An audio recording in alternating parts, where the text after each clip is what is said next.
माधव कुंज बिहारी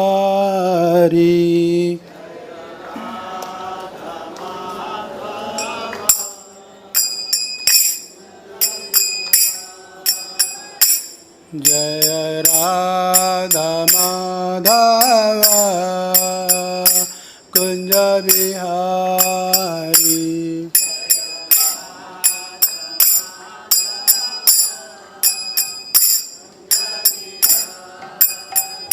जय गोपी जन वल्लभ गिरिवरधारी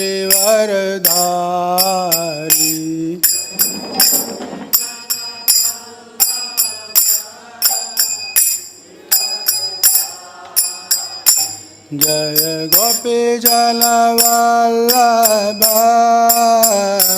गिरिवरधारी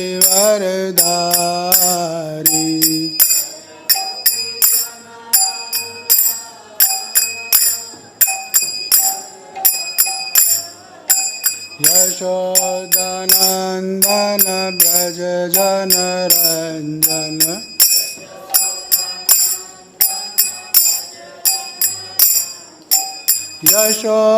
यशोदानंदन ब्रज जन रंजन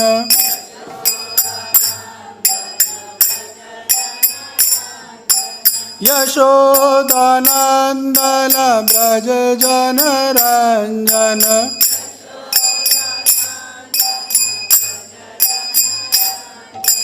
यमुना तीरा वनचारी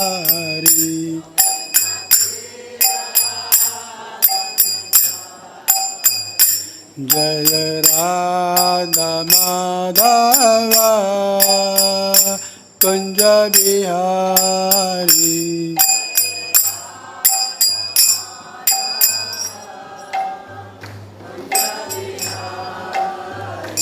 जय गोपी जन वल्लभ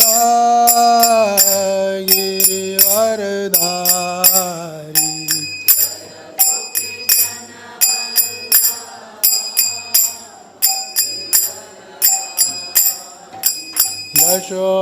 यशोदानंदन ब्रज जन रंजन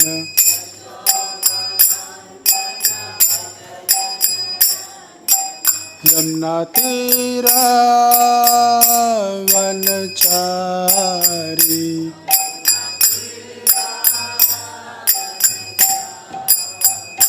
जय राधा माधव कुंज बिहारी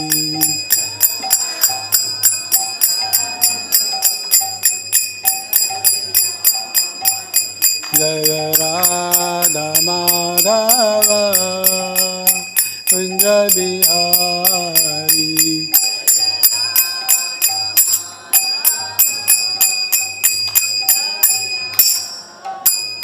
हरे कृष्णा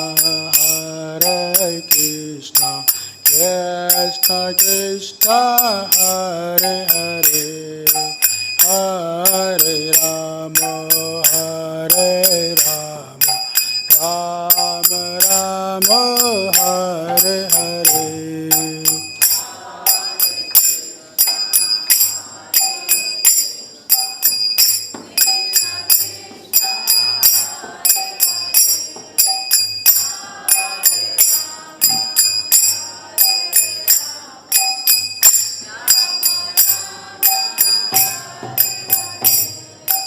हरे Krishna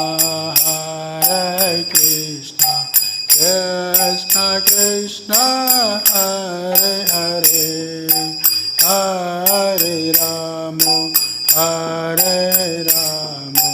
Ram Ram Hare Hare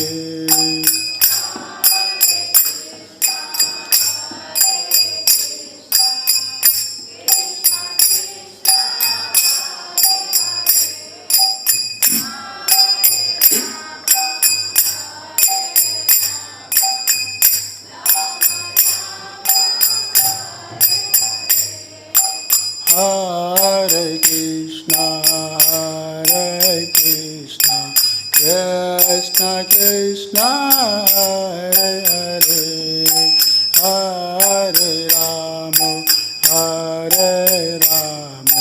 Ram Ram Hare Hare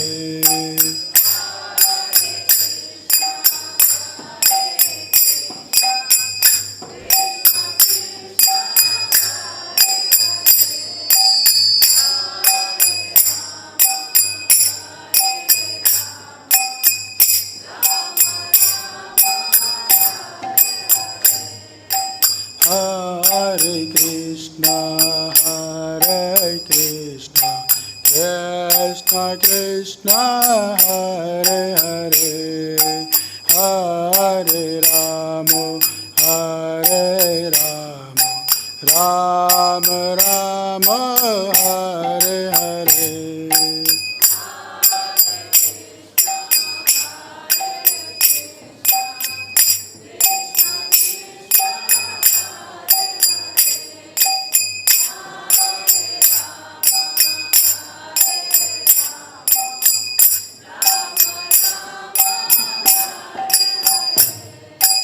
Hare Krishna, Krishna Krishna, Hare Hare, Hare Rama, Ram Rama, Hare Hare.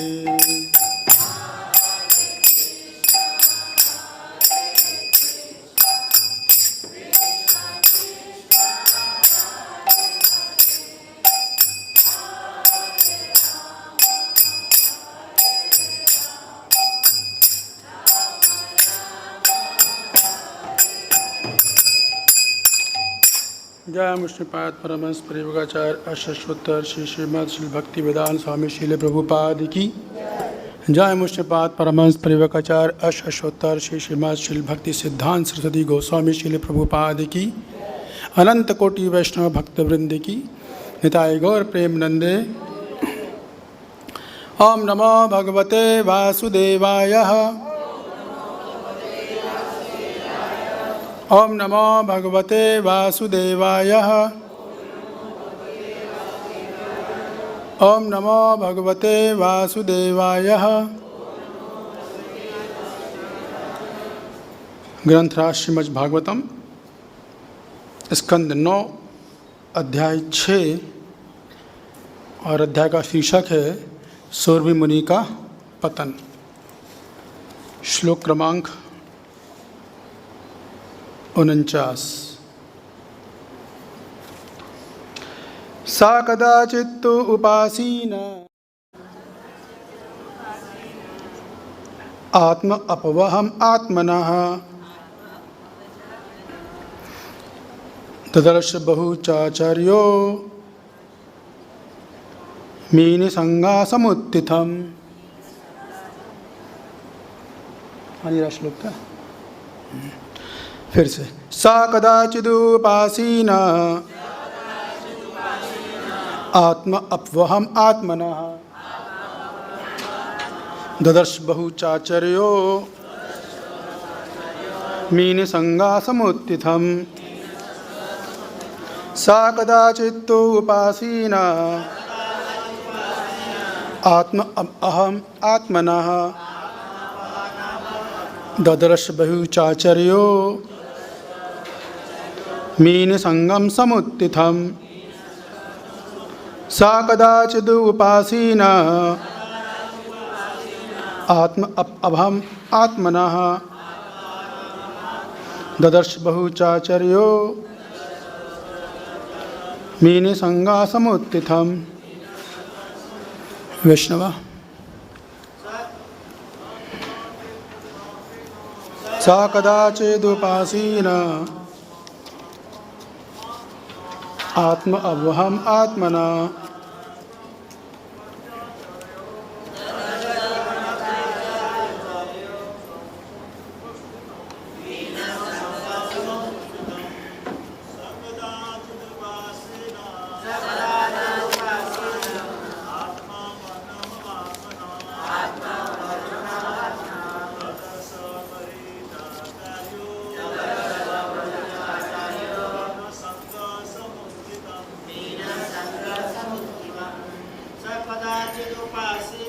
स कदाचिदुपासीन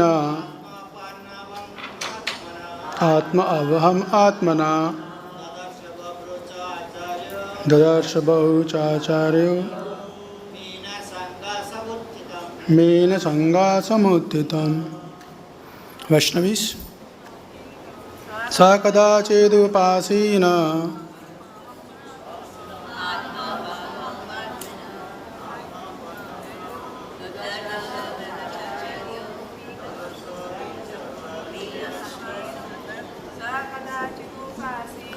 स कदाचिदुपासीन आत्म अपवहम आत्मनः ददर्श बहुचाचार्यो मीन संगा समुत्थितम। शब्दार्थ। सह वे सौरभ मुनि कदाचित एक दिन उपासीनः बैठे हुए आत्म अपहम तपस्या के पद से च्युत होकर आत्मनः स्वयं ददर्श देखा बहुरिच आचार्यः मंत्रों के उच्चारण में पटु सौभरी मुनि मीन संगः मछली का मैथुन समुत्थितम इस घटना से उत्पन्न। अनुवाद और तात्पर्य श्रील प्रभुपाद जी के द्वारा। श्रील प्रभुपाद की जय। अनुवाद। तत्पश्चात मंत्रोच्चार करने में पटु सौभरी मुनि एक दिन जब एकांत स्थान पर बैठे थे तब उन्होंने अपने पतन के कारण के विषय में सोचा। कारण यही था कि उन्होंने एक मछली के मैथुन से अपने आप को संबंधित कर दिया था। तात्पर्य। श्रील विश्वनाथ चक्रवर्तीपाद की टीका है कि सौरभी मुनि को उनकी तपस्या से पतन वैष्णव अपराध के कारण हुआ था।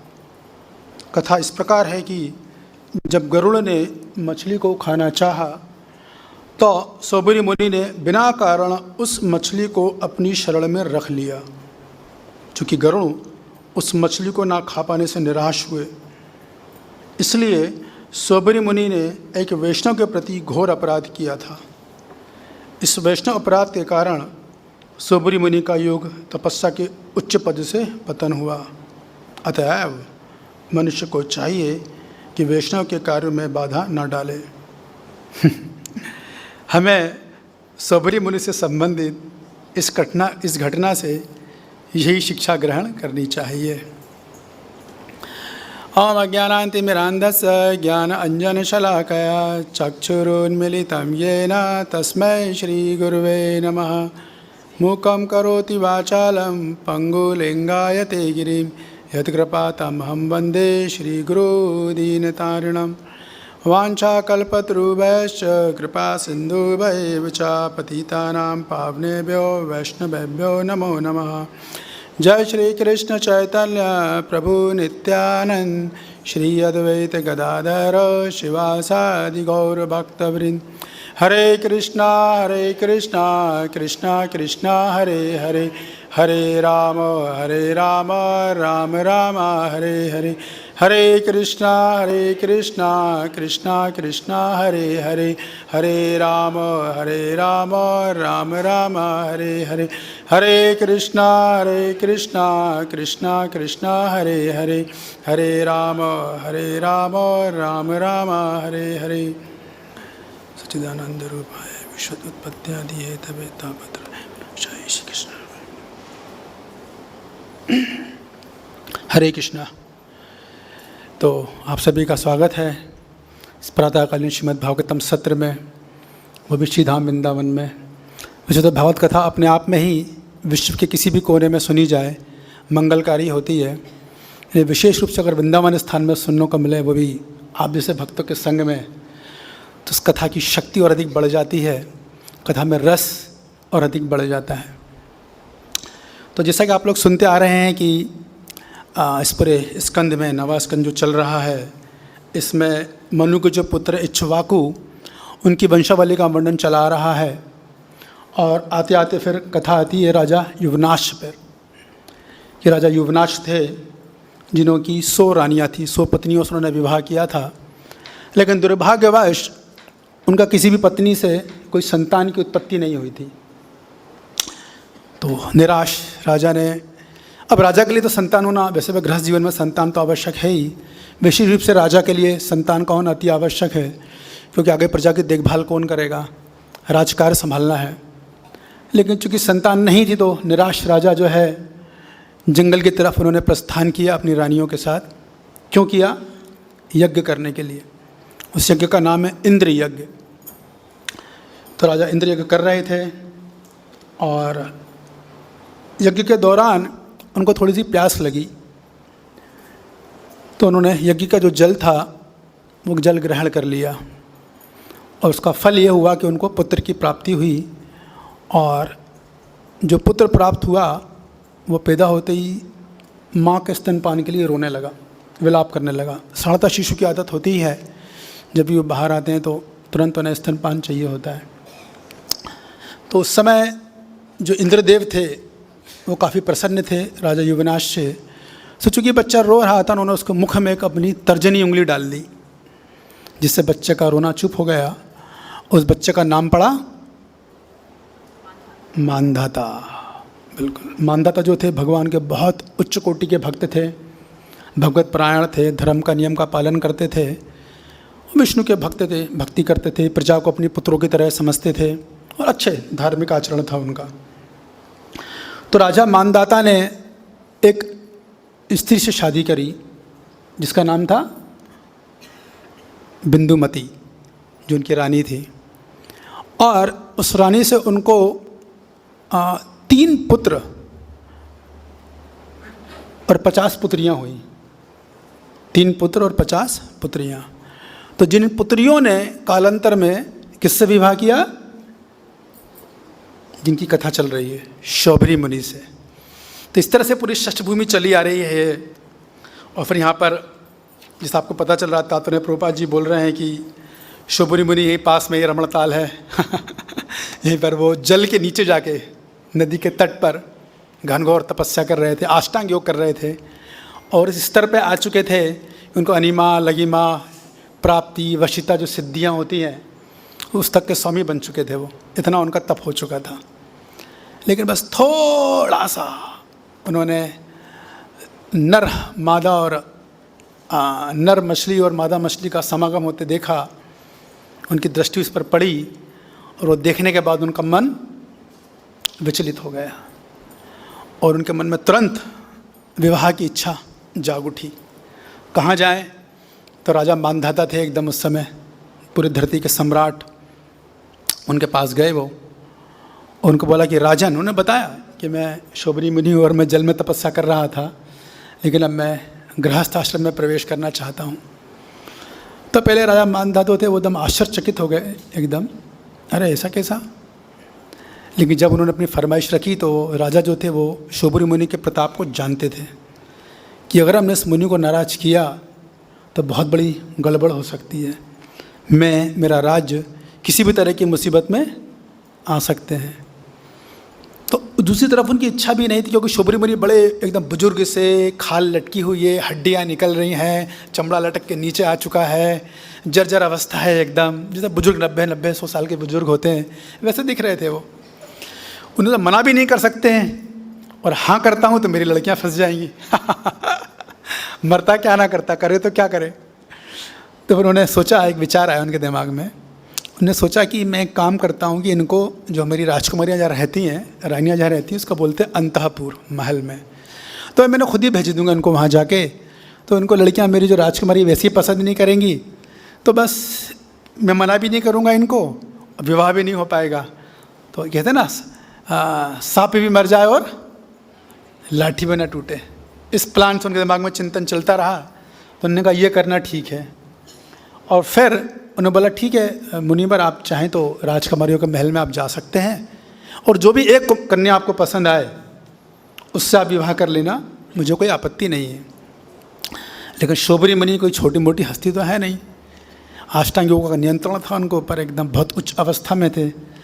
तो राजा मानधाते के विचारों को उन्होंने ताड़ लिया, भाप गए ये राजा क्या सोच रहा है। उन्होंने कहा ठीक है कोई बात नहीं। राजा ने बुलाया अपने 2 महल के पहरेदारों को, बोला कि इनको राजकुमारों के महल की तरफ लेके जाया जाए।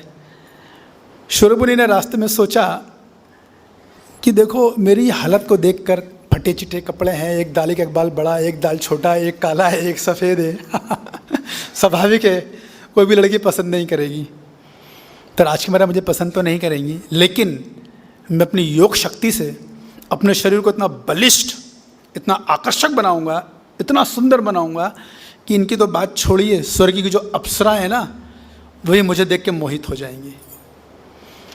और उन्होंने वैसा किया भी। उन्होंने बहुत सुंदर शरीर अपने योग बल के प्रताप से उस शरीर को बनाया। बहुत आकर्षक हष्ट पुष्ट उनका शरीर, आकर्षक शरीर एकदम। और देखकर महल में चले वो। जब वो महल में जा रहे थे, जब राजकुमारियों की दृष्टि पड़ी, तो जैसे जैसे दृष्टि पड़ती जा रही थी वैसे वैसे राजकुमारी अपना दिल हृदय उनको देती जा रही थी। तो उन्होंने देखते ही इनको पसंद कर लिया कि यही व्यक्ति हमारे लिए सुयोग्य वर है और हमारे वर के लिए यही उचित व्यक्ति है। और इतना हो गया कि वो आपस में भूल गई कि हम भी आपस में बहनें हैं।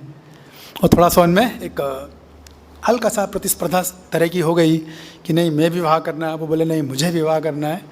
खैर अंतिम रूप से फाइनली जो है शोभरी मुनि ने पूरी 50 राजकुमारी के साथ विवाह किया। और जैसा कि मैंने बताया कि वो योग बल तो था ही उनके पास। आज के समय में हर काम यंत्र से होते हैं, लेकिन शोभरी मुनि ने हर काम मंत्र से किया था। यह है वैदिक शिक्षा, वैदिक ज्ञान। तो उन्हें 50 स्त्रियों के लिए बड़े भव्य भैवल 50 महल बनाए, जैसे कि कदम मुनि ने अपनी योग शक्ति से बनाया था माता देवहूति के लिए, वैसे उन्हें 50 महल बनाए। महल ही नहीं, महल में 50 बड़े आलीशान उद्यान बनवाए। उन उद्यान ही नहीं, उनमें सुंदर सुंदर पक्षियाँ, मोर इत्यादि पक्षियों की उपस्थिति करवाई।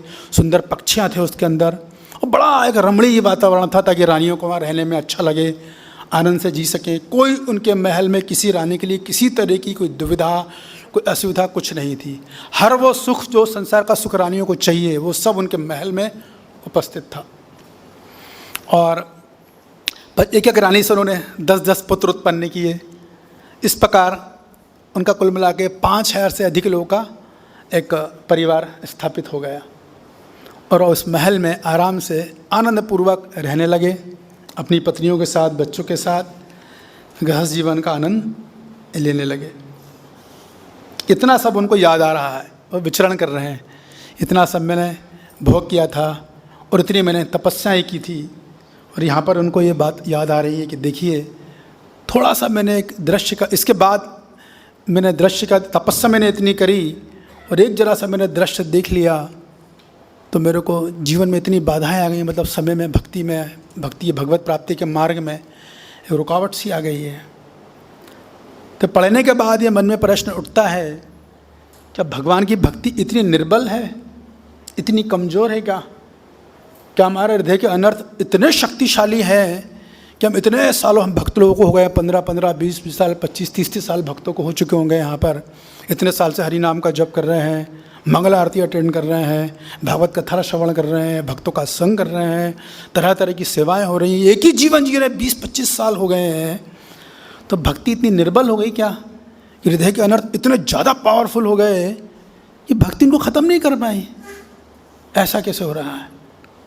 कभी कभी भक्तों के मन में संदेह हो जाता है, प्रभु जी 20 साल भजन करते हो गए, कुछ प्रगति नहीं हो रही है, जैसे थे पहले दिन जैसे थे वैसे आज भी लग रहा है हमें। क्या कारण है, ऐसा क्यों हो रहा है? देखिए शास्त्र में जीव गोस्वामी हमारी परंपरा का महान आचार्य हैं, उन्होंने 6 संदर्भ लिखे हैं, उनको बोलते हैं षट संदर्भ। तो उन षट संदर्भ में एक ग्रंथ है जिसका नाम है भक्ति संदर्भ। तो उसमें अनुच्छेद क्रमांक 174, 75, 76 आप पढ़ोगे तो बड़ा विस्तार से उन्होंने इस विषय पर चर्चा करी हुई है कि क्या कारण है कि इतना भक्ति में प्रयास करते भी हैं, इतनी ठंड में सुबह मंगला आरती उठ उठ के आ रहे हैं, गर्मी में उठ रहे हैं, गर्मी में हमारे भक्त लोग हैं, इतनी गर्मी पड़ रही है, 50 डिग्री टेम्परेचर, तो ये भक्तों के लिए खाना बन रहा है, प्रसाद बन रहा है, 1000 या 1500 का, इतनी मेहनत हो रही है, रोज़ मॉर्निंग प्रोग्राम अटेंड कर रहे हैं, भागवत श्रवण कर रहे हैं, सब कुछ हो रहा है। लेकिन कभी कभी भक्त लोग बोलते हैं कि हृदय के अनर्थ उतने जा नहीं रहे हैं, भक्ति में प्रगति नहीं हो रही है। तो इस पर हम चर्चा करें। पहले मैं आप लोगों से पूछना चाहता हूँ, क्या कहना है आप लोगों का? क्या कारण है कि भक्ति में किधर बाधा आ रही है, कहाँ त्रुटि हो रही है? देखिए, शुभरी मुनि तो बहुत महान मुनि है, तो चिंतन कर रहे हैं। कभी कभी भक्त लोग चिंतन भी नहीं करते हैं, ठीक है यार चल रहा है, चलने दो अपना। तो चिंतन करना व्यक्ति को भक्ति में श्रवणम कीर्तनम स्मरणम, चिंतन करना एक बहुत महत्वपूर्ण अंग है नवदा भक्ति का। समय समय पर हम भक्तों को समय निकालकर चिंतन करना चाहिए, मैं भक्ति में कहाँ त्रुटि कर रहा हूँ, क्या कर। देखिए, भक्ति तो सीधा बोल रही है, सुसुखम कर्तुम अव्ययम, भगवद गीता 7वां अध्याय, भगवान ने डिक्लेयर कर दिया, भक्ति करोगे तो आप हमेशा आनंदित रहोगे, सुख में रहोगे। लेकिन देखने में आता है भक्ति भी कर रहा है तो हाँ प्रभु जी चल रही है गाड़ी, उदास है, वो ये कर रहा है, उसको देखा, कहाँ मन प्रसन्न नहीं है। प्रसन्न भक्त अलग ही दिखता है, भले उसे ज्ञान का बोले, उसकी चाल बताएगी भक्त भक्ति में प्रसन्न है, उसका चेहरा बोलेगा। भक्त को कहेगा, भौतिकवादी लोग जो खुश होते हैं उनका चेहरा बोलता है। कितना मन जो है वो, चेहरा जो है वो मन का आईना है, दर्पण है। तो क्या कारण है कि इतना प्रयास करने के बाद भी कभी कभी ऐसा देखा जाता है कि भक्त लोग भक्ति में प्रगति, उनका ऐसा लगता है कि प्रगति नहीं हो पा रही है, या कुछ भक्ति में बाधाएं आ रही हैं, अनर्थ ज़्यादा परेशान कर रहे हैं। तो कुछ कहना चाहेगा आप में से? फिर हम चर्चा करेंगे कि जीव गोस्वामी क्या बोलते हैं, क्या कारण है कि अनर्थ इतने शक्तिशाली हो रहे हैं कि भक्ति जो इतनी पावरफुल है वो हमारे अनर्थों को ही ख़त्म नहीं कर पा रही है। ऐसा क्यों? भक्ति निर्बल है क्या? भक्ति में दम नहीं है, या हम लोग कोई गलत रास्ते, गलत पथ चुन लिया है हम लोगों ने? हमें भी हिमालय जाना चाहिए, फिर तो हम भी बैठ के वहीं जप करेंगे आराम से। तो देखिए, भक्ति जो दूसरे जो पाथ हैं, अष्टांग योग, ज्ञान योग, कर्म योग, आप लोगों ने योगा लेडर देखा होगा, तो जितने भी पाथ हैं उनमें सबसे आसान पाथ जो भक्ति ही है, सबसे सुगम और सरल पाथ। लेकिन वो सबके लिए नहीं है। भक्ति में सबसे बड़ी जो बाधा है वो है वैष्णव अपराध, बस। और भक्ति में कोई बाधा है ही नहीं। अगर इस एक चीज़ को हम जीवन से अपने हटा दें, कुछ भी ऐसा करें कि हमारी जो एक इस लाइफ में हमने, जैसे हम एकादशी जब करते हैं तो हमारे अन्न से बिल्कुल देखते भी नहीं हैं हम, वैसे अगर हम ये अभ्यास कर ले कि आज के बाद वैष्णव अपराध मैंने करना ही नहीं, मैं 2 बातें सुन लूँगा वो मंजूर है मुझे, 2 मेरी इंसल्ट कर दोगे मुझे चलेगा, लेकिन वैष्णव अपराध से जितना हो सके मैं बचूं। ये शुभरी मुनि अपने आचरण से सिखा रहे हैं हम लोगों को। तो भक्ति में जो सबसे बड़ी बाधा है वो होती है वैष्णव अपराध। और जो गंभीर भक्त होते हैं वो बस इससे ही डरते हैं, बाकी भक्ति में कोई डर नहीं। भक्ति का जप करना, इवन जो सुबह का कार्यक्रम, इतना दिव्य कार्यक्रम है ये, जिसने वाकई में कर लिया, जिसको करना आता है कि सुबह का कार्यक्रम कैसे अटेंड किया जाता है। कभी हम लोग क्या सोचते हैं, मॉर्निंग प्रोग्राम में आकर मैं मॉर्निंग प्रोग्राम अटेंड कर लिया, जरूरी नहीं है। केवल शारीरिक उपस्थिति से मॉर्निंग प्रोग्राम में आपको शक्ति नहीं मिल सकती, जब तक कि आपको उस कार्यक्रम में जो आरतियाँ चल रही हैं उस पर स्मरण करना नहीं आता हो, उसको अपने जीवन से जोड़ना नहीं आता हो। जो कथा हम सुनते हो, शास्त्र हम अध्ययन करते हैं, जब तुलसी महारानी की यात्रा करते हैं, सेवा अधिकार दियो करो निज दासी, उस चिंतन करना नहीं अगर आता है तो मौनी पुराण हमारे आके भी हम ज़्यादा लाभ नहीं ले पाएंगे। तो मौनी पुराण में जो चिंतन का खेल है एक्चुअली में, इसलिए हमारा प्रभुपाद जी मौनी पुराण दिया बहुत सशक्त कार्यक्रम है। जिसको वाकई में आता होगा उसको तो दुनिया में कोई परिस्थिति डिस्टर्ब ही नहीं कर सकती, उसको दुनिया वालों के वचन परेशान नहीं कर सकते बहुत ज़्यादा, कोई परिस्थिति में विचलित नहीं होगा। मौनी पुराण में इतनी शक्ति है, वो कार्यक्रम में इतनी शक्ति है, लेकिन परेशानी बस एक ही है। वो मौनी पुराण में भी आकर कभी कभी हम लोग, खासतौर से मैं अपनी बात करूं, अरे ये नहीं आया, अरे वो नहीं आया, अरे भाई मुझे आना, मुझे भगवान को दिखाना है, कौन आया कौन नहीं आया, ये मेरा काम नहीं हो, देखिए कि भक्त जिनकी सेवा है। तो अपराध से ही बचना जो है सबसे बड़ी हम लोगों के जीवन में एक बाधा होती है भक्ति के पथ पर। और आप देखेंगे श्रीमद् भागवतम में, शास्त्र में अनेक उदाहरण है कि जहाँ वैष्णव अपराध हुआ है वह भक्ति में बहुत बाधाएं आई हैं। कोई उदाहरण आप लोगों को याद आ रहा है? अभी इसी 9वें स्कंद में चल रहा है कि भक्ति में अपराध होते तो, या भक्तों के प्रति जब अपराध होता है तो क्या दुष्परिणाम होता है। एक तो अम्बरीश महाराज का ही है, हाँ आपने सही बोला माता जी। दुर्वासा मुनि महान योगी, उनको वो था, उन्होंने समझा नहीं कि अम्बरीश महाराज तो गृहस्थ हैं, बस ऐसा सोचा था उन्होंने। और बस उन्होंने क्रोध में आकर, केवल एकादशी का दिन आप सब सुने हुए हैं, मैं उससे चर्चा में नहीं करूँगा, जल ग्रहण किया, जो कि शास्त्र अनुसार व्रत तोड़ना है भी और नहीं भी है, दोनों माना जाता है। लेकिन दुर्वासा मुनि से रहा नहीं गया, कृत्या नाम के तुरंत अपने बाल से राक्षस को निकाला और तुरंत वो उसको जान से मारने के लिए चली उसके पीछे। लेकिन देखिए अभी डबल खेल, अम्बरीश महाराज जब वो कृत्या चली उनको मारने, तो अम्बरीश महाराज 1 इंच भी पीछे नहीं हटे थे कि 1 इंच होगा, जो होगा देखा जाएगा, राखे कृष्णा मारे के मारे कृष्णा राखे के, भगवान को रखना होगा तो जिंदा होगा तो जिंदा रहेंगे, मर गए तो मर गए। इसको बोलते हैं शरण लेना, भगवान का आश्रय लेना। और भाई दूसरी तरफ जब सुदर्शन चक्र चला दुर्वासा मुनि के पीछे, तो दुर्वासा मुनि सुमेरु पर्वत की गुफा, कैलाश पर्वत, ब्रह्मा जी और कहाँ नहीं गए, अंत में उनको वैकुंठ लोक जाना पड़ा। वैकुंठ लोक मतलब भौतिक जगत का जो वैकुंठ लोक है, रमा वैकुंठ बोलते हैं उसको, वहाँ गए वो भगवान नारायण की शरण ली। वही भगवान ने मना कर दिया, क्या श्लोक था वो, हम भक्तम पराधीनो। और वही जब वापिस आए तो इससे पहले कि दुर्वासा मुनि माफ़ी मांगते, अम्बरीश महाराज ने देख के उनको माफ़ कर दिया था।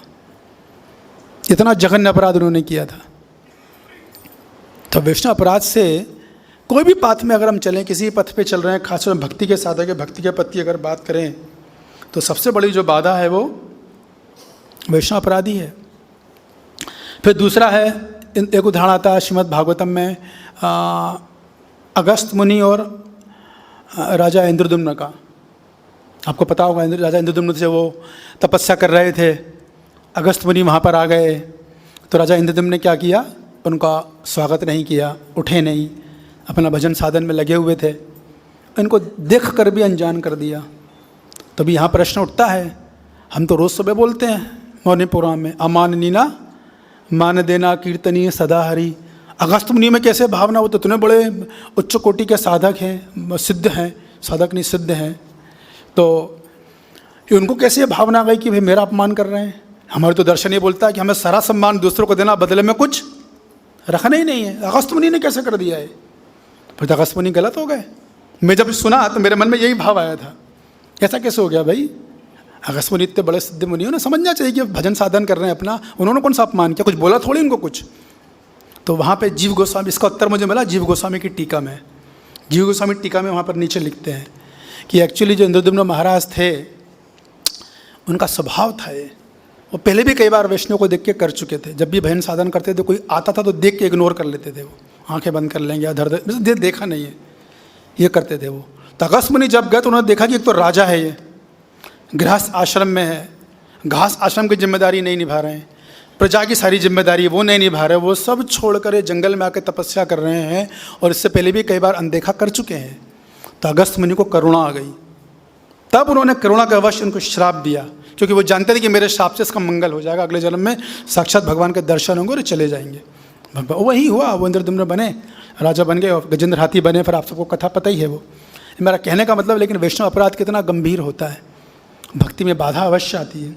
नारद मुनि नलकूबर मणिग्रीव का आपको पता ही है, दोनों स्नान कर रहे थे, नारद मुनि वहाँ से आए। अभी शास्त्र का तो नियम है कि वैष्णव को देखते ही, वरिष्ठ वैष्णव अगर बहुत गुरुजन हैं, बहुत ऊंचे लेवल के लोग जो हमारे, हम जिनसे मार्गदर्शन लेते हैं, जो हमारे शिक्षा गुरु दीक्षा गुरु हैं, उनको देख भी लिया हम कुछ भी कर रहे हो, वो छोड़ कर उनको रिसीव करने जाना चाहिए, ये शास्त्र का नियम है।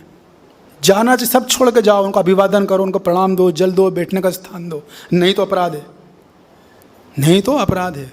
यहाँ तक कि एक वैष्णव दूसरे वैष्णव को देखता, मन में अगर प्रसन्न नहीं हो रहा है तो अपराध हो चुका है। आपने हरे कृष्णा भी नहीं बोला है, अपराध है वो, क्योंकि उसके अंदर परमात्मा बैठे हैं, जिनका हम भजन कर रहे हैं वो उसके हृदय में बैठे हुए हैं, हमने उनकी उपस्थिति को नकार दिया है। तो एक वैष्णव दूसरा वैष्णव को देख के हरे कृष्णा भी नहीं बोल रहा है, अपराध है वो। भली से हमारी जमती नहीं हो, भली हमारा से कुछ विचार नहीं मिलते, लेकिन मिलके हरे कृष्णा प्रभु जी, हरे कृष्णा माता जी अवश्य कहना चाहिए, ये शास्त्र का नियम है। आप वो पढ़ेंगे, वहाँ प्रभुपाद जी मिलेंगे, तात्पर्य 10वां स्कंद देखिएगा नलकूबर मणिग्रीव लीला में। तो देखिए अपराध बड़े सूक्ष्म भी होते हैं और स्थूल भी होते हैं। अभी तो हम स्थूल की बात कर रहे हैं, सूक्ष्म की तो बात ही नहीं हो रही है। तो इतना गंभीर मुद्दा होता है। और नलकूबर मणिग्रीव नारद मुनि को आते देखा, उन्होंने कहा, वो खुद सोच रहे थे, भागवतम में लिखा, ये यहाँ क्यों आ रहे हैं, जब दिख रहा है कि हम यहाँ पे कीड़ा कर रहे हैं तो यहाँ इनको नहीं आना चाहिए यहाँ पर। उन्होंने इग्नोर कर दिया। नारद मुनि को दया आई, उन्होंने श्राप दिया, उनके भगवत दर्शन हुए। तो इस तरह से अनेक उदाहरण, ध्रुव महाराज का और उनकी सुनीति का उदाहरण है। फिर चैतन्य चरितामृत में जो है हरिदास ठाकुर और क्या नाम था उनका, हाँ नहीं गोपाल चक्रवर्ती, उनका उदाहरण है। हरिदास ठाकुर जो बोल रहे थे कि नाम में इतनी शक्ति है कि मुक्ति तो छोड़ो, वो तो पंच पुरुषार्थ कृष्ण प्रेम प्रदान करेगा। और जो गोपाल चक्रवर्ती थे वो केवल ये मानते थे कि मुक्ति सर्वोच्च है। तो जब उन्होंने हरि नाम के इतनी कीर्ति सुनी, उनको क्रोध आ गया, कैसी बात करते हैं आप, मुक्ति कैसे मिल जाएगी, केवल नाम जप से मुक्ति मिल जाएगी। हरिदास ठाकुर ने बोला कि मुक्ति तो गोड़ है, ये तो रास्ते वाला चीज़ है, कृष्ण प्रेम मिलता है। बोले अगर ऐसा हो गया तो अपनी नाक कटा लूँगा, गोपाल चक्रवर्ती ने बोला। हरिदास ठाकुर बोले नहीं, आपको कटाने की जरूरत नहीं है, मैं खुद ही काट दूंगा। पता लगा बाद में उनकी नाक कट गई। ऐसी शिवाचार्य और गोपाल चापल का भी था, उन्होंने भी अपराध किया था कथा के समय, तो उनको कोढ़ हो गया था। तो इस तरह में कहने का भाव ये कि देखिए शुभुरी मिलम को सिखा रहे कि भक्ति में बस हमें यदि एक ही चीज़ से बचना है। इसीलिए बोलते हैं प्रभुपाद जी की भक्ति में चलना तलवार की धार के समान है। उसका मतलब क्या, वो यही मतलब है। अपराध, जरा सी सावधानी हटी, खत्म, तुरंत बाधा आ जाएगी। तब मैं आपको इससे आगे की इंटरेस्टिंग चीज़ बता रहा हूँ, ध्यान से सुनिएगा कि देखिए जब कोई वैष्णव अपराध हमसे होता है तो 5 तरह के दुष्परिणाम आते हैं। जीव गोस्वामी बताते हैं भक्ति संदर्भ में, ध्यान से सुनिएगा, बहुत अच्छी बात है हम लोगों के लिए। तो वैष्णव अपराध करने के कारण 5 दुष्परिणाम आते हैं। उनमें सबसे पहला जो दुष्परिणाम है उसका नाम है कुटिलता। जब कोई वैष्णव अपराध करता है उस भक्त के मन में कुटिल भाव उत्पन्न हो जाते हैं। कुटिल भाव किसे कहते हैं? कुटिल भाव से मतलब ये होता है कि सामने भक्त का बड़ा आदर सम्मान करना, मान सम्मान करना, लेकिन हृदय में निंदनीय भाव रखना। आइए प्रभु जी, आइए बैठिए बैठिए, आइए माता जी आइए बैठिए, कैसा आप बड़ा सब तो कर रहे हैं, अंदर भाव अच्छा नहीं है, अंदर नकारात्मकता का भाव है। सामने गुणगान किया है और पीठ पीछे निंदा हो रही है। अभी बाहर की दुनिया में तो बहुत कॉमन चलता है, जिस समाज में इस कलयुग में हम रह रहे हैं, यहाँ तो हर आदमी 2 मुखौटे लेके बैठा हुआ है सबके पास 2 चेहरे हैं, सामने कुछ है, पीठ पीछे कुछ है। इसको बोलते हैं कुटिलता। तो भक्तों के समाज में जब हम वैष्णव अपराध करते हैं तो जीव गोस्वामी बताते तो उस भक्त के मन में भगवान, मतलब उसके भक्त के मन में कुटिलता का भाव आ जाता है। वहीं दूसरी तरफ जो भक्त सरल होते हैं, सीधे साधे होते हैं, उनको ज़्यादा ज्ञान भी नहीं है बहुत शास्त्रों का, ज़्यादा कुछ जानते नहीं हैं, अनपढ़ भी हैं या कम पढ़े लिखे हैं, लेकिन चूंकि वो सरल और चित्त, तो जीव गोस्वामी बोलते हैं उनको बहुत जल्दी भगवत प्राप्ति हो जाती है, क्योंकि उनका हृदय सरल है, उनके मन में छल कपट नहीं, सामने कुछ पीठ पीछे कुछ नहीं है वो।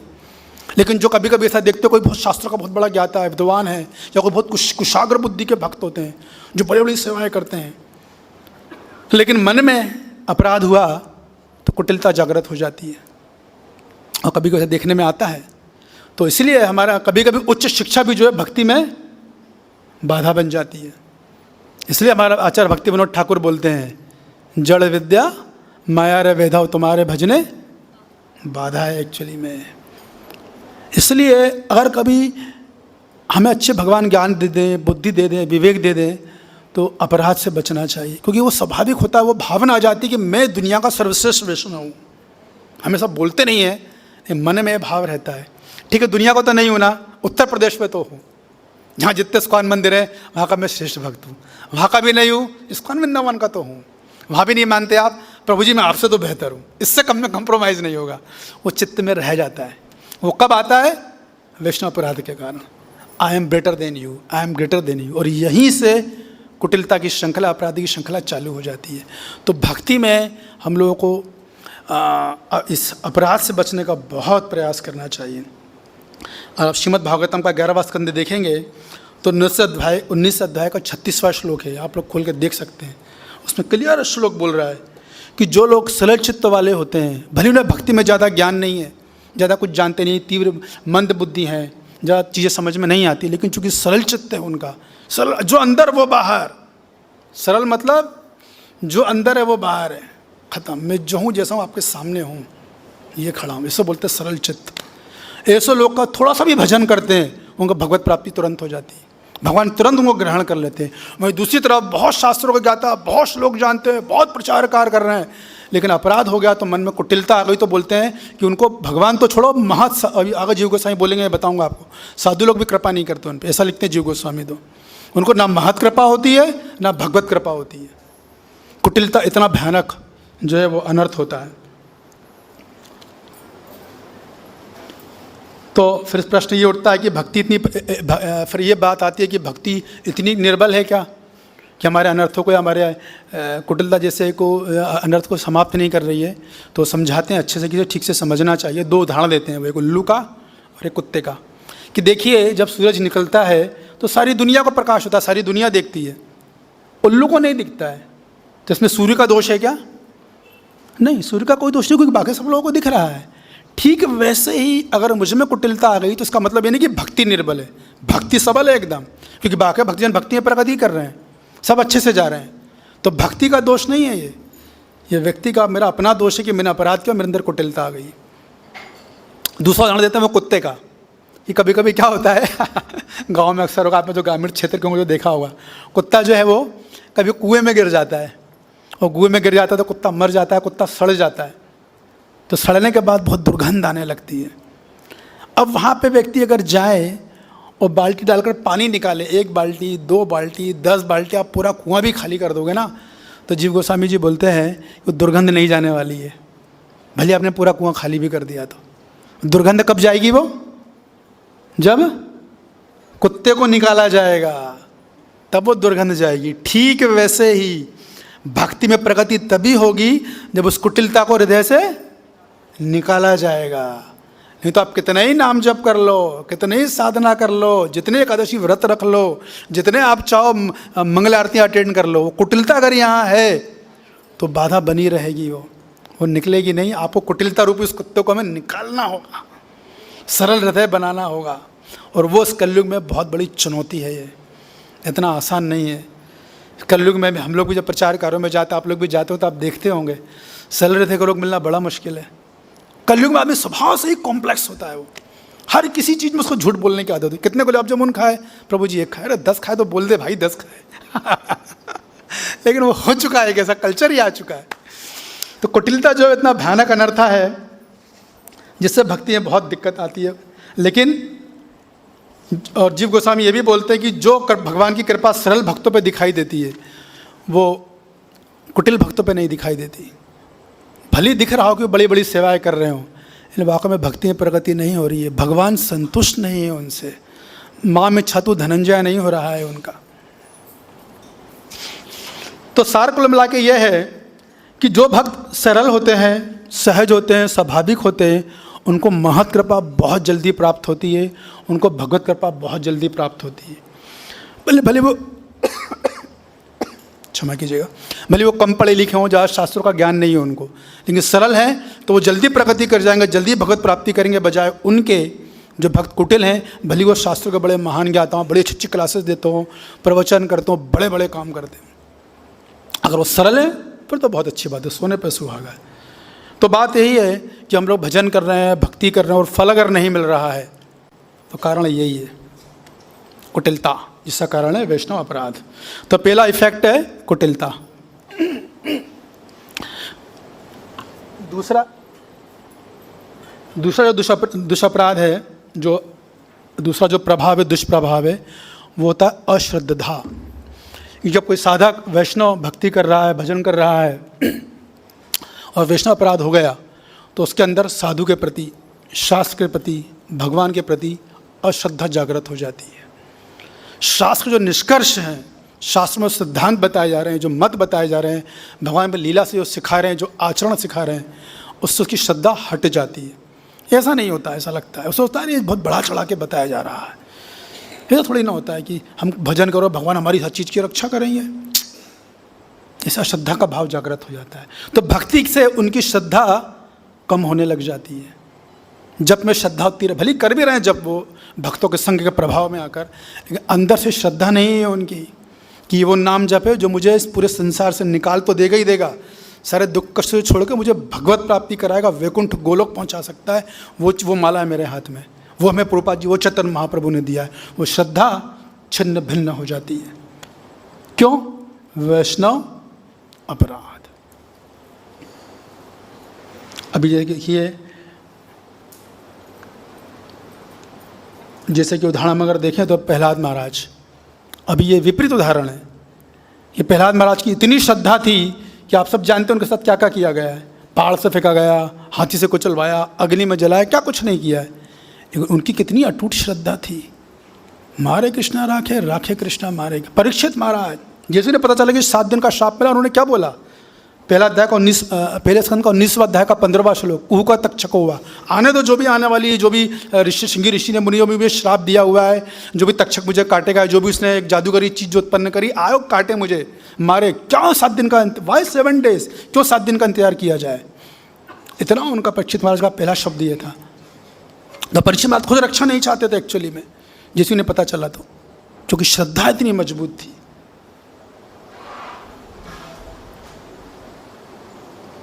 अम्बरीश महाराज की श्रद्धा की हम लोग चर्चा कर ही चुके। तो अपराध से अश्रद्धा का भाव आता है। और तीसरा जो दुष्परिणाम है वो होता अन्य अभिनिवेशा। जो अपराध होता है तो देखिए क्या होता है, जब हम भक्ति करते हैं तो भक्ति के पथ में हमें बहुत सारी चीज़ें भी प्राप्त होती हैं, जैसे कि पद, पूजा, लाभ, मान, सम्मान इत्यादि इत्यादि। अपराध जब होता है तो हम लोग सब अपना घर बार छोड़ के यहाँ पर आए हैं, कष्ट उठा के वृंदावन में रह रहे हैं। वृंदावन में रहना ही अपना आप में बहुत बड़ी तपस्या है। आजकल तो आसान नहीं हो गया आप तो वृंदावन में रहना। वो सब आने के बाद क्या होता, अपराध अगर हो गया तो भक्ति तो साइड में हो जाती है, और हमारा चित्त, हमारा हृदय उन चीज़ से मिलने वाली दूसरी जो गौण वस्तुएं उस तरफ मन आकर्षित हो जाता है। भगवान मन में भौतिक इच्छाएँ भर देते हैं। तो सुबह जब बोलते हैं ना हम लोग सुबह के कार्यक्रम में, ना धनम, तो फिर वो हाँ धनम हो जाता है। फिर हम बोलते हैं ना जन्म, तो फिर वो बोलता है हाँ धनम। फिर कहा ना धनम ना जन्म ना सुंदरीम, तो वो हाँ सुंदरीम हो जाता है। तो जितना नाना है वो सब हाँ में बदल जाता है। क्यों? वैष्णव अपराध। तो वैष्णव अपराध जब होता है तो इस तरह की भौतिक इच्छाएं आ जाती है मन में, और फिर वो अच्छाओं के जाल में साधक फंसने लग जाता है। फिर अगर वैष्णव कृपा हो तभी बच पाएगा, अन्यथा बचना उसका संभव नहीं होता है। तो उसमें जी गोस्वामी उदाहरण देते हैं राजा भरत का, कि राजा भरत जो थे वो राजपाट छोड़ के आए थे, सन्यास लेकर जन्म में तपस्या कर रहे थे, भगवान के ध्यान में लगे थे, भक्ति कर रहे थे, भक्ति भी करते थे। लेकिन क्या हुआ, थोड़ा सा हिरण के बच्चों को देखा, वो आपको पता है किस प्रकार शेर आया, हिरणी कूदी और हिरणी बच्चों को जन्म दिया, और उन्होंने बच्चों को देखा। तो देखिए यहाँ तक तो सही, एक साधु है तो उसका कर्तव्य बनता है कोई भी जीव कष्ट में उसको सुरक्षा देना, वो तो बराबर है, वहाँ तक वो तो करना चाहिए, वो गलत नहीं है। गलत क्या हुआ कि उससे इतना आसक्त हो गए, अपना भजन साधन सब छोड़ दिया, बंद ही कर दिया। भगवत हरि का चिंतन करने के बजाय किसका चिंतन करने लगे? हिरण का। ये त्रुटि हो गई। ऐसा होता है। हालांकि भगवान के नाम से हल्के फुल्के प्रारब्ध तो कट जाते हैं, लेकिन बड़े प्रारब्ध जो भरत मुनि के महाराज में जीव गोस्वामी लिखते कि वो जो कुछ भी हुआ वो भगवान की योजना से हुआ, क्योंकि उनका प्रारब्ध था वो। तो भगवान ने उस प्रारब्ध को इस तरीके से बनाया कि वो भक्ति में प्रगति करके, और अगले जन्म में उनको सब कुछ याद रहा, हिरण का शरीर मिलने के बाद भी। तो इस तरह से ये अन्य अपराध करने से भक्ति तो जो प्रधान चीज़ है वो साइड में हो जाती है, और अन्य चीज़ों में मन चले जाता है। फिर मन उसी का चिंतन करता है बजाय भगवत चिंतन के। और चौथा अनर्थ है वो भक्ति शिथिल्यम। अपराध हुआ तो भक्ति फिर शिथिल पड़ जाती है। ठीक है, कर जप रहे हैं, करते रहेंगे। जैसी जप माला उठाई गर्दन नीचे लटकना चालू हो जाती। जैसी कथा चालू हुई नींद आना चालू हो जाती है। तो वो भक्ति में शिथिलता आने लगती है। साधक सब भक्ति के हरि कथा को, नाम जप को, भक्ति के संग को शिथिल पड़ जाता है। ठीक है, रोज़ तो लेते हैं, हो गया, चलता रहेगा, चले जाएंगे मंदिर, रोज़ तो जाते हैं, सुन लेंगे कथा, घर में ही सुन लेते हैं, वगैरह वगैरह सारे विचार मन में जो आ रहे हैं, भक्ति शिथिल हो रही है, एकदम शिथिलता हो जाती है, भक्ति ढीली पड़ जाती है एकदम। उसमें उदाहरण देते हैं राजा शतधनु का, जिसका वर्णन आपको मिलेगा विष्णु पुराण में। माता जीव गोस्वामी जी ने कोट किया था कि राजा शतधनु बड़े प्रतापी राजा थे, धार्मिक थे, भगवान के भक्त थे वो। उनकी पत्नी थी बहुत सुंदर और बहुत गुणवान पत्नी थी, वो भी भगवान की भक्त थी।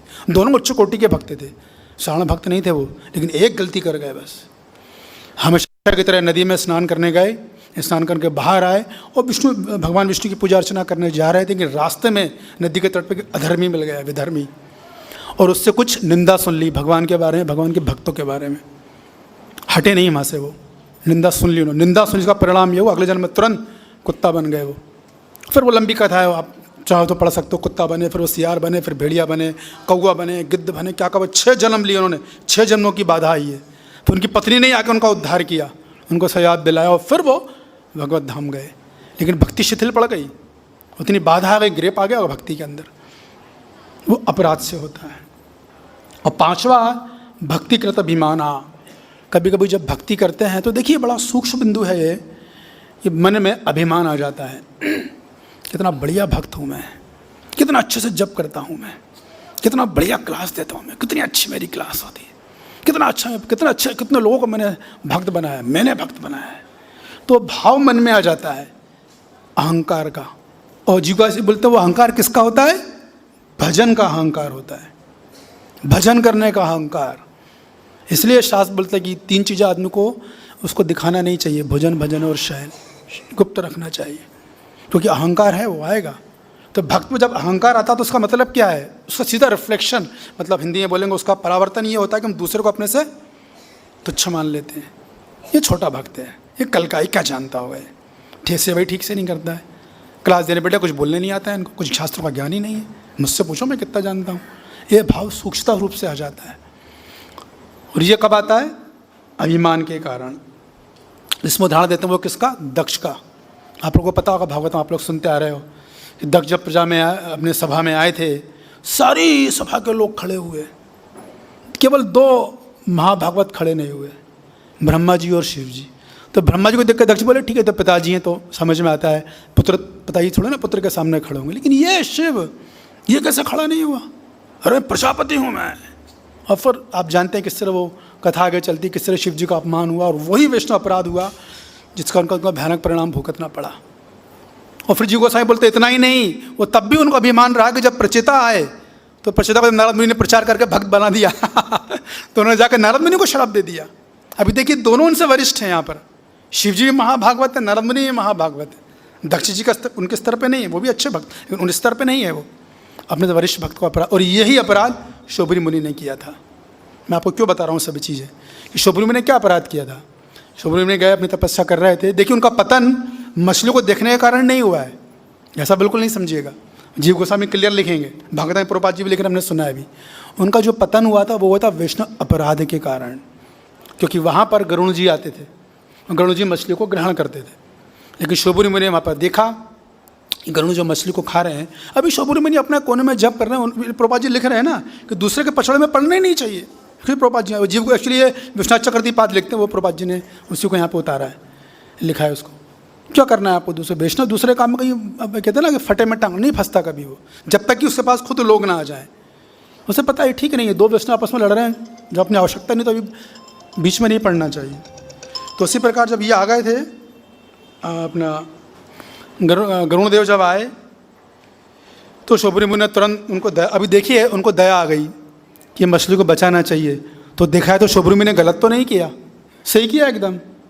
एक साधु का कर्तव्य है, किसी जीव पे कोई संकट में है तो उसके प्राणों की रक्षा करनी चाहिए उसको। साधु तो का भौतिकवादी भी करते हैं, वो भी देखते हैं किसी पर अन्याय हो रहा तो जो कुछ उनसे करते बनता करते हैं, सुरक्षा देते हैं।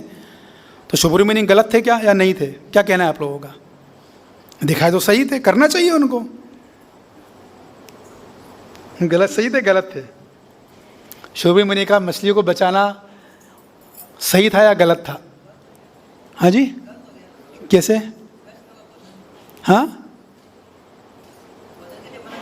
हाँ, एक्चुअली गरुण जो थे वो हैं कौन पहले देखना पड़ेगा आपको। वो भगवान, वो महाभागवत हैं, शोभरी मुनि से भक्ति में बहुत बड़े चढ़े हैं और उनको भगवान ने अनुमति दी हुई है खाने की। वो भगवान से उनको ये है, इसमें तो वर्णन नहीं, लेकिन आप पढ़ेंगे पुराण में तो आपको पता चलेगा। शाद देने के पहले शोभरी मुनि सोचते हैं ठीक है मैं मानता हूँ गरुड़ इतना भगवान का महाभक्त है तो क्या हुआ, मैं भी कोई कम योगी थोड़ी ना हूँ। ये सब चिंतन, ये सब बोलते हैं वो। अब अगर गरुड़ यहाँ पर आया तो मैं श्राप दूंगा। जैसे गरुड़ आया तो उन्होंने तुरंत बोल दिया कि अगर अब आप यहाँ पर आए और आपने मछली को ग्रहण किया तो आपकी मृत्यु हो जाएगी। तो शोभरी गरुड़ देव तो भगवान का महान भक्त है, उन्होंने स्वीकार कर लिया। और इसी वजह से कालियानाग यहाँ पे आके रुके थे। कालियानाग को कैसे पता चला कि गरुड़ को श्राप है? नारद मुनि ने बताया था, वहाँ जाके रहो। तो कालियानाग यहाँ पे आए थे, यहाँ उन्होंने विश्राम लिया था। फिर वो कथा चलती पूरी, आपको पता है कालिया लीला। तो कहने का मतलब ये है कि एक्चुअली में जो शुभरी मुनि इसी बात का चिंतन कर रहे हैं यहाँ पर, वही हमें सिखा रहे हैं कि भक्ति में एक ही बाधा है, वो है वैष्णव अपराध। और जीव गोस्वामी ये भी लिखते हैं, वो श्लोक है ना, गीता का अंतकाले च मामेवा, वही व्यक्ति कर सकता है जिसने वैष्णव अपराध नहीं किया होगा, वही अंतकाल में भगवान का स्मरण कर पाएगा। जीव गोस्वामी लिखते हैं वो, नहीं तो नहीं होगा, अंतकाल में स्मरण नहीं होगा। हाँ, वो अलग बात है, भरा पड़ा भगवान बोलते हैं कि कोई गंभीर है तो फिर मैं खुद स्मरण करता हूँ, पर सिद्धांत जीव गोस्वामी ये भी बोलते हैं। और यदि कोई भक्त, इतना भी लिखते हैं वो, एक जन्म में भक्ति करके भगवत धाम केवल वही जा सकता है जिसने वैष्णव अपराध नहीं किया है, केवल वही भक्त जाएगा भगवत धाम, एक ही लाइफ में, एक ही जन्म में, नहीं तो नहीं आ सकते। आपको लाइफ बढ़ेगी, 2 3 जितनी भी हो। तो मैंने यहाँ बैठ के प्रवचन तो दे दिया आप लोगों को, लेकिन मैं आप लोगों से याचना अनुनय विनय करता हूँ कि आप आशीर्वाद दीजिए, कृपा कीजिए कि जहाँ तक संभव हो वैष्णव अपराध से मैं बच सकूँ। आप लोगों का ध्यानपूर्वक सुनने का बहुत बहुत धन्यवाद। हरे कृष्ण।